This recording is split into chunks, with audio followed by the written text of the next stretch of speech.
ও আসে মাঝে মধ্যে, মনে করেন খাওয়ান পাইলে খাওয়ানোর জন্য আসে, আর যখন খাওয়ান দাওয়ান না পায় তখন একটু কম। সবাই তো আর এগুলো খাবার দেয় না।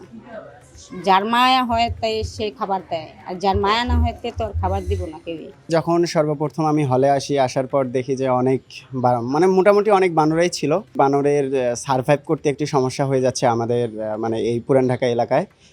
আমরা আশেপাশে যদি লক্ষ্য করি, আসলে বড় সেই রকমের গাছ নাই। অর্থাৎ বানর যে বসবাস করবে বা তাদের যে একটা প্রজনন যে ক্ষমতা আছে, যে বিষয়ে তো এই জিনিসগুলোর জন্য আসলে তাদের প্রাকৃতিকভাবে যে মানে ইয়েটা পাওয়া যায় আর কি, এটা পাচ্ছে না হয়তো বা।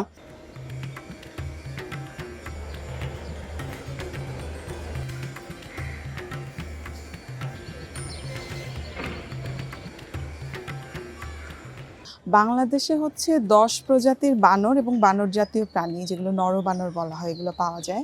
এর মধ্যে ৬ প্রজাতির হচ্ছে বানর। তো এর মধ্যে সবথেকে কমনলি যেটা পাওয়া যায় সেটা হচ্ছে রেসাস মাঙ্কি অথবা লাল বানর।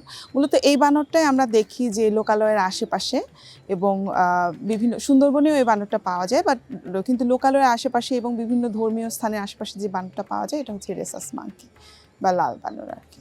এক সময় তো আসলে বাংলাদেশ একদম বিভিন্ন বন জঙ্গল দিয়ে আবৃত ছিল, কিন্তু পরবর্তীতে যখন লোকালয়ের আবির্ভাব হলো তখন ওদের হ্যাবিটেট বা যে বাসস্থানগুলো ওগুলো ফ্র্যাগমেন্টেড হয়ে গেল, এবং তাদের বাসস্থানের অভাবে ওরা মানুষের আরও কাছাকাছি আসা শুরু করলো, এবং পরবর্তীতে তারা বাসস্থান এবং খাবারের জন্য মানুষের উপরে নির্ভরশীল হওয়া শুরু করলো, এবং এভাবেই তারা আস্তে আস্তে মানুষের কাছাকাছি থাকা শুরু করেছে। এইভাবে আস্তে আস্তে ওদের সংখ্যা কমে যাচ্ছে এবং আরও কমে যাওয়ার কথা, যেহেতু মানুষের সাথে প্রায় সময় কনফ্লিক্ট হচ্ছে এবং মানুষও তাদের আচরণে বিরক্ত। তারা খাবারের অভাবে কিন্তু বিভিন্ন জায়গায় ভ্যান্ডালাইজ করছে বা কিছু জিনিস চুরি করে নিয়ে যাচ্ছে। তো এভাবে আসলে বেশি দিন সার্ভাইভ করা সম্ভব না।